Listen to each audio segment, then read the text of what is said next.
First of all, good morning, everybody, and welcome.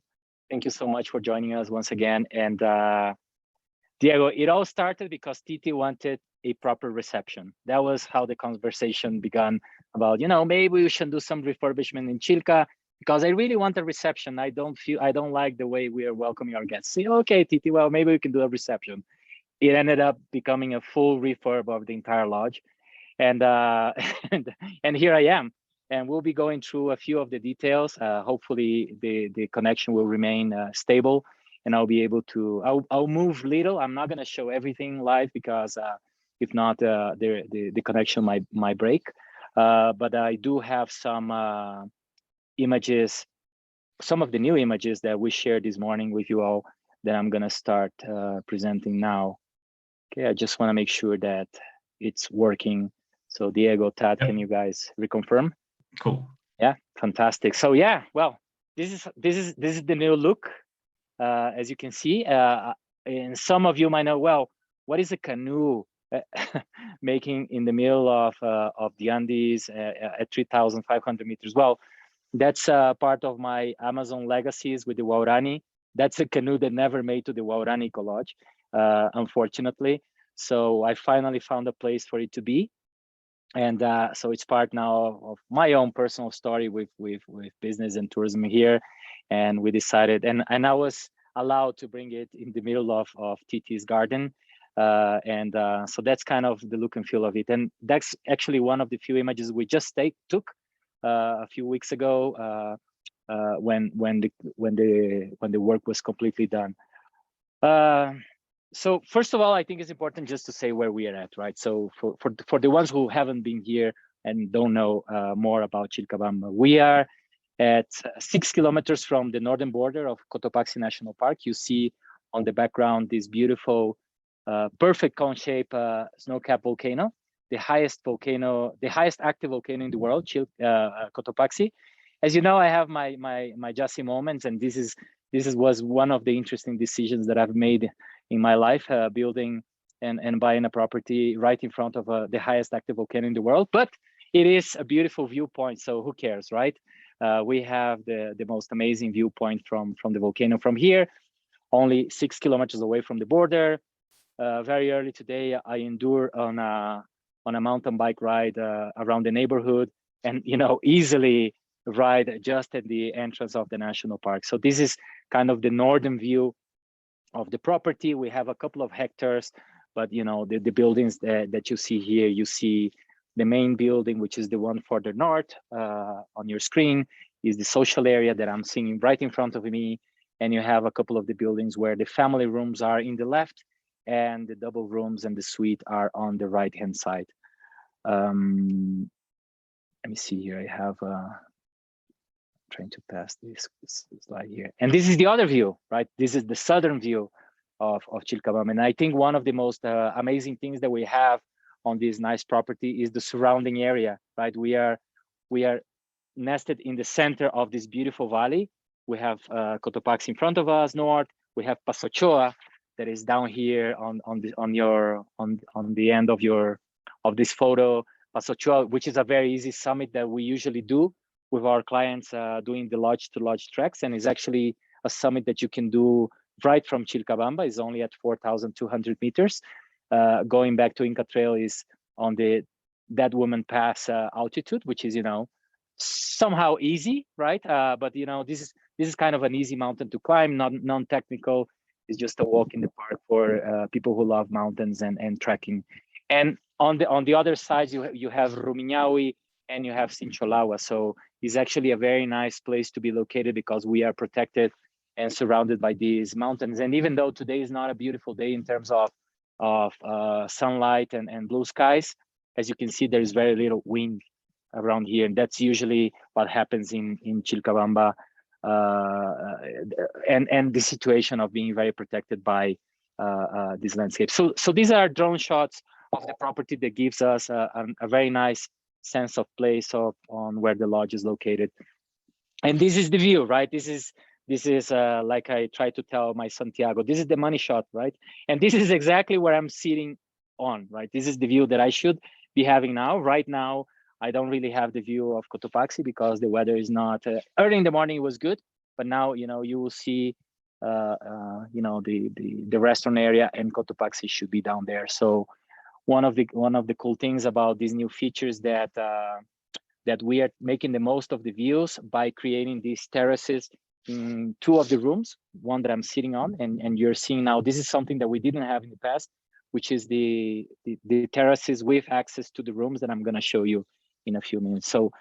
So I guess if you're asking me what is the unique selling point of Chilcabamba, well, this is it, right? The view of the lodge right in front of the volcano.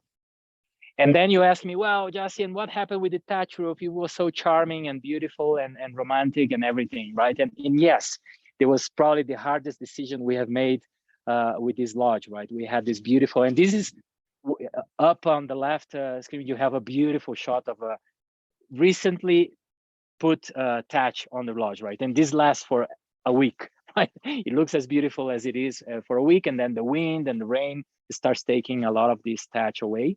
And that's usually how it works with thatch roofs for the ones who know. So another discussion that we had with Titi was, what do we do with the thatch roof? And I said, well, let's replace it. It looks beautiful. It's part of the charm, and it's part of Chilcabamba's personality. So we started calling the people that usually do the replacement every 4 to 5 years. And these guys told us, listen, the thatch is no longer available in the neighborhood. You actually have to go to Riobamba and Chimborazo, which is 4 hours drive from Chilcabamba, to get the thatch from those high altitude mountains. And we said, well, that doesn't sound right. This is probably wrong. And so we started investigating a little bit more about the growth of this grass in these high altitude Andean regions. And we learned that the paramo grows, the paramo or the grass to mature, it takes 8 years. So basically, and we are replacing the roofs every 4 to 5 years. So we say, well, that doesn't sound right at all. If we continue doing this, we're not giving time for this fragile ecosystem to recuperate, which is a natural sponge of water. Water that goes to Quito is kept naturally on these mountains that surrounds us. So we basically say, well, there is no more thatch, right? So we decided to change it completely. Obviously trying to keep, the balance with the landscape. We are one of the beautiful things that I think we've been able to accomplish with this new type of tile that we found down in Cuenca, handmade and beautifully made and very artisanal as well, is that it blends very well with nature. Actually, with the drone shots, as you saw, it blends very well with the landscape, with the rocks that we have, the volcanic rocks we have in the surrounding areas, as well as the natural environment. So that was a big challenge, and probably the most expensive bit of the investment we made here was to replace everything. We just kept, and I'm gonna go back a couple of slides for you to see. We only kept one kind of storage room with the thatch to remember and honor the past. But as you can see in these 2 photos here, we replaced the entire roofing of the property with this new tile. So that's a big deal for us, right? That was a big investment. That's a big deal, but I think it was the right thing to do in terms to protect this very fragile ecosystem that we have here, as I said. Other great things that we did, was replacing all of the glass windows. Now we have this super modern, and this, I might need some help here from Tad and Mark and Gretchen. It's vacuum sealed, right? This double glass vacuum sealed, which is pretty modern. Probably for you guys, it's very common that you guys have winters every year. We don't in Ecuador, so we're not used to this kind of stuff. But now we found available in the market this double glass technology, and all of the windows of the lodge were replaced with this technology, which is amazing. Not only in terms of the sound and the soundproof that gives. Yesterday I couldn't wake up to go on my bike ride because it was so nice to sleep in the dark with the special curtains that we put. And now I'm not also the blackout curtains that we also change in all of the lodge, but as well as the glass. But the other thing, and probably the main reason why we decided to do it, is that it allows for the rooms to stay warmer for a longer time. And in that sense, we consume less energy on our wooden stoves that we have in every single room that now we also have. Some of the rooms didn't have these wooden stoves, and now we have in all of them. So that's another big thing that we did. So We also change, a little bit of, it's kind of a modern, somehow modern, but still, with the rustic style that Chilca has. It's kind of a good blend of, new finishings and the flooring that we also change completely in all of the different areas of the lodge, in both rooms, social areas, and the entry halls of the rooms. But we kept, this more organic shape of the walls that we have in each of the rooms. So this is how the rooms look like. And I actually, hopefully I'm not gonna screw things up with the connection, but I just wanted to show you a glimpse of one of the rooms here. Not fully done now, but we had clients just here. So you see, you have some of these new lights that goes in the back of the bed, and the new, actually there is new lightings and everything. And we kept the ponchos, of course. The ponchos should be there, hanging everywhere. That's the favorite element of each of the rooms. Every single client gets a poncho to enjoy this Andean Paramo. Not freezing, but nice chill. So we have 6 double rooms, right? Can be matrimonial, as the one that you see in the picture. We have actually 2 of these has a view of Cotopaxi. We have other 2 that oversee Pasochoa, and we have 2 in the center that doesn't have a view, but they're very cozy as well. So 6 double rooms. We also redid all of the bathrooms. They're very nice, and we've soft refurbished, as you guys say, as we've said this morning on our newsletter. And we can send you more photos of them. And this is one of the family rooms that we also upgraded, same style. Here on the photo you have more details of the bathrooms. They're looking very comfy.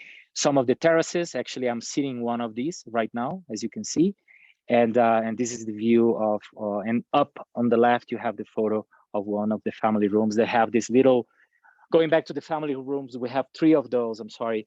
And those 3 has 2 rooms that share, a small little living room and a bathroom. And all of them have as well these terraces, right? All of these terraces, some of them are overseeing Cotopaxi and some others are seeing Pasochoa. We'll send you photos on every single one of them. And one of the family rooms also have that beautiful view of the volcano, right? Cotopaxi right there. This was a beautiful day. We were able to get all of these pictures from the room. So, and that's kind of where it all began, as I said, Titi and her reception.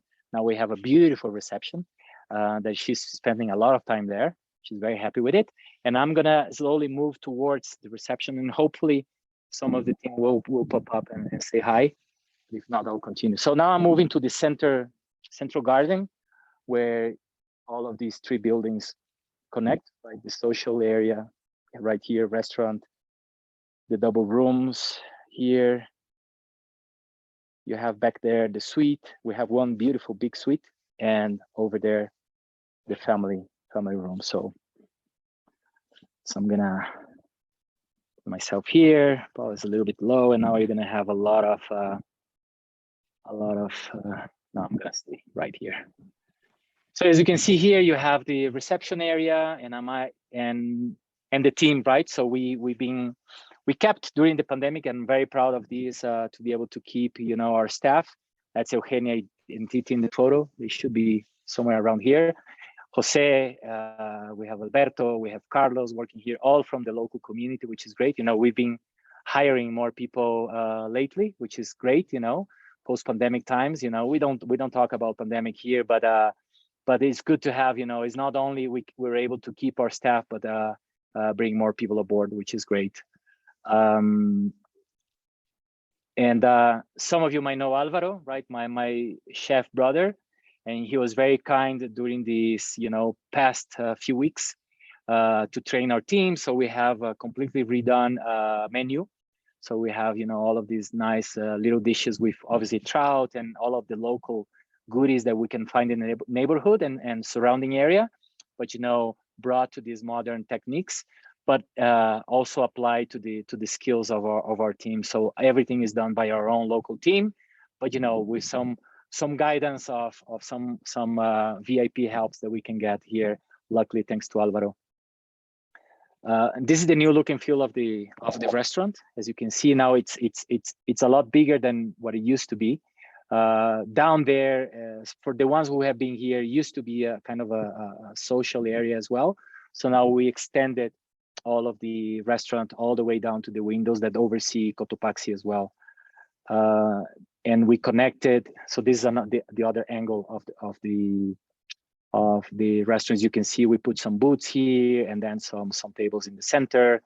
And this is an area that in the past was not very used by clients. So we connected it with the restaurant. So there is a new way to get here that is actually overlooking Cotopaxi.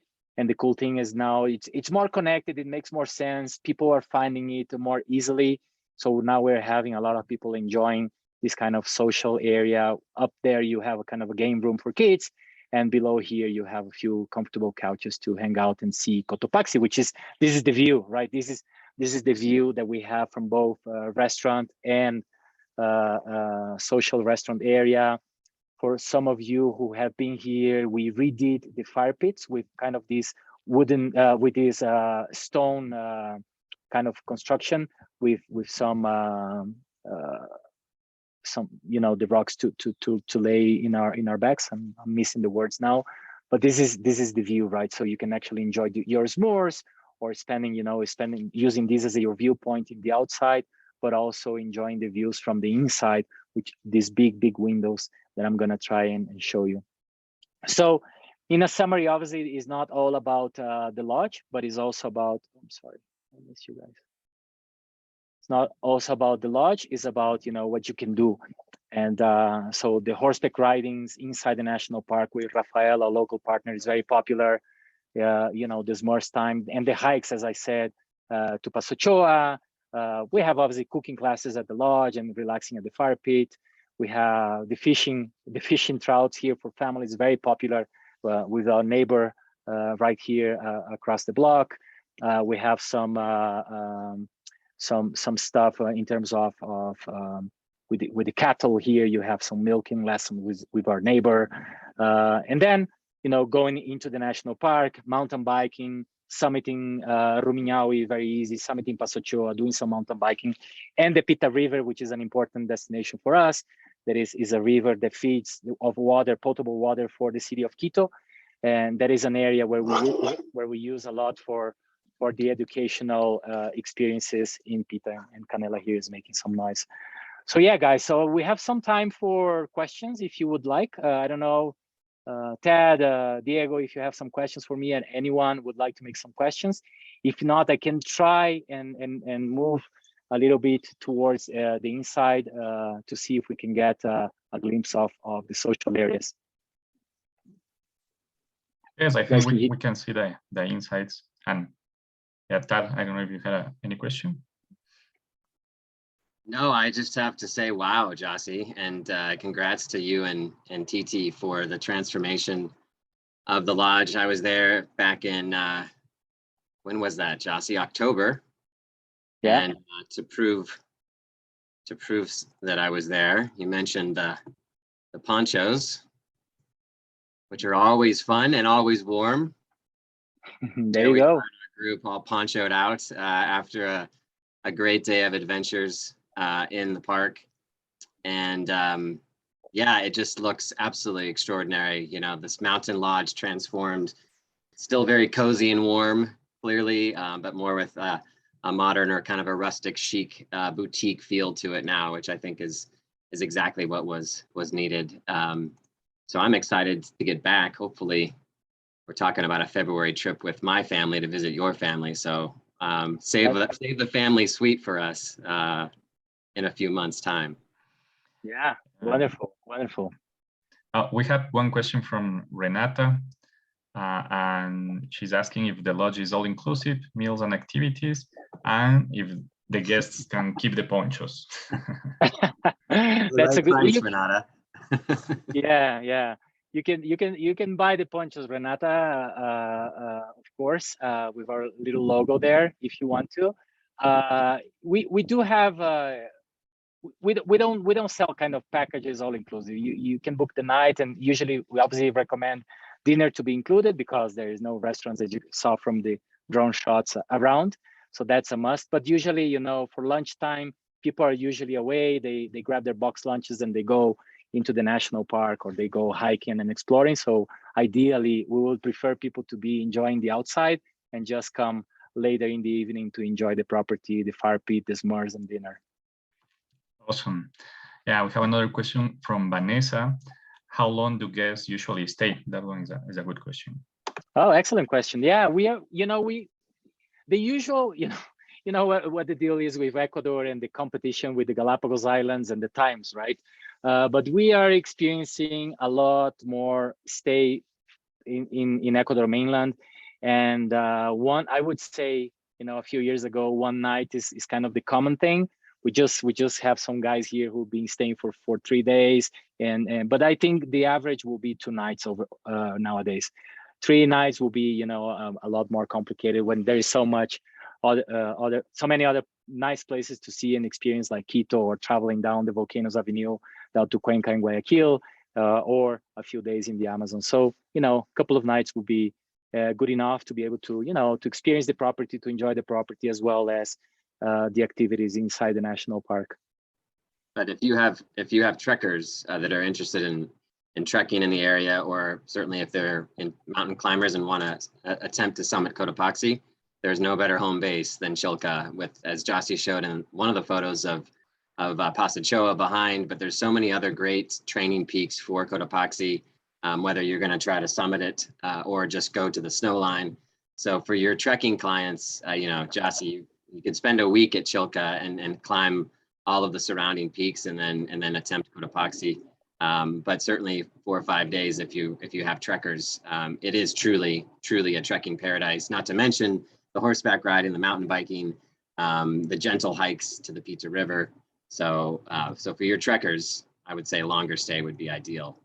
Oh my God, yeah. I mean, after being camping for 3 nights in the Inca Trail, I say that this is a very luxury base camp for you to prepare for a summit in Cotopaxi. You have, you know, the Pita Trail to kind of acclimatize. You have Pasachoa, you have Rumiñahui, and then you have Glacier School in Cotopaxi. And then obviously, whenever you start pushing for your summit, then it's better just to stay on the Cotopaxi refuge, right? Some people like to stay, you know, in lower altitude and then go for the final push. I've done it myself a few times, and honestly, I do feel like the last night it's better to be on the refugio at 5,000 meters and just do the final push from there. But yeah, I mean, it's perfect. It's paradise for climbers and trekkers. So Diego, I'm gonna try and move towards the restaurant and show you the view. Now it's very sunny, so my white skin is getting very burned. So I'm gonna move inside. So here you go. You're gonna see. Hopefully, I'm gonna go as low as possible for this to hold still. So reception, right? Titi should be there. She's not. They're probably hiding. And this is the restaurant. Wow, man. You got rid of the wine display. We're only going to be selling local drinks. So it's going to be Ecuadorian wine, Ecuadorian whiskey, Ecuadorian gin. So we're trying to bring all of these local. What about potato vodka? Potato vodka is coming, right? We've been focused on changing roofs, right? So now we're going to go back to the potato project, but it is still going. It's going to happen. See, one other question or clarification maybe for me is Dan asking about your still. Yes, he still has it. You may have to give us a distillery tour later of your potato. We may be losing you, Jasci. It's just how close. Hold on. How close Chilca is and Cotopaxi in general to Quito. How easy it is to do as an extension from Quito, or even, you know, a night before you fly out, able to stay at Chilca and then head to the international airport. The logistics and the connectivity from Chilca and from Cotopaxi are so great. And maybe Diego, you can pick it up if Jasci freezes on us. Yeah, sure. I do. Yeah, an important point actually, that it's very close to Quito, so just 1.5 hours away by car. and you can reach Cotopaxi. So it's always good to think in modules. So, you know, most of your passengers are going to start in Quito a couple of nights, and then you can add these to the south of Quito, Cotopaxi, with these open spaces, mountains, ideal for trekkers, as we already said. And actually, we also have a program called lodge-to-lodge trekkings, and one available in Cotopaxi with one night at Chilcabamba. So the idea is that the passengers, they walk around 6 hours, 7 hours, and they reach another lodge every day. So that is also we can do it with combination with Chilcabamba. And yeah, it's very close. And then, of course, we have many other options from Quito. Another module is to the north in Otavalo, as you know, a more cultural area.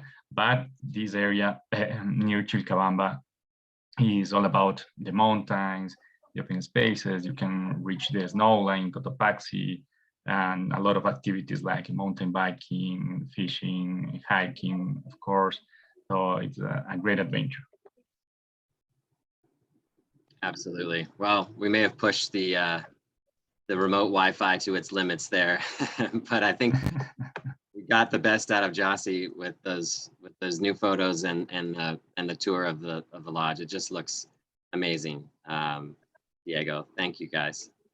Yeah, I think you know, the important thing we wanted to share today is that we're very active and, you know, taking care of all the experiences and infrastructure, of course, with this new Chilca. So hopefully we can have you, some of you again here in Cotopaxi, and some of you the first time, please visit us in Chilcabamba.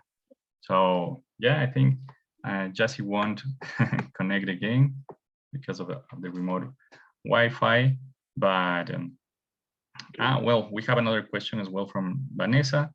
Is Ecuador whiskey tasting established or up and coming? Well, yeah, you know, actually we are having these new brands of spirits, and actually we have really nice experiences regarding the agave drinks. Now here near Quito, there is a new place called Agave, Casa Agave, actually. We also have some brands of whiskey, of vodka, and we do have some tasting experiences, especially in Quito. And then you can also have some chocolate tastings with spirits as well, with wine, with cognac. So we do have these experiences available for your passengers. And yeah, I think that was it. And if you have any other question, of course, we're here to help you, and also our representatives from Cuisine Collection in the US, that sometimes they are easy to reach. So thank you very much for sharing with us today live from Chilca, and keep in touch, okay? Gracias. Gracias, Diego. Gracias, Tad. Thank you, Tad. Bye, Mark. Bye. Bye, everybody. Ciao. Bye.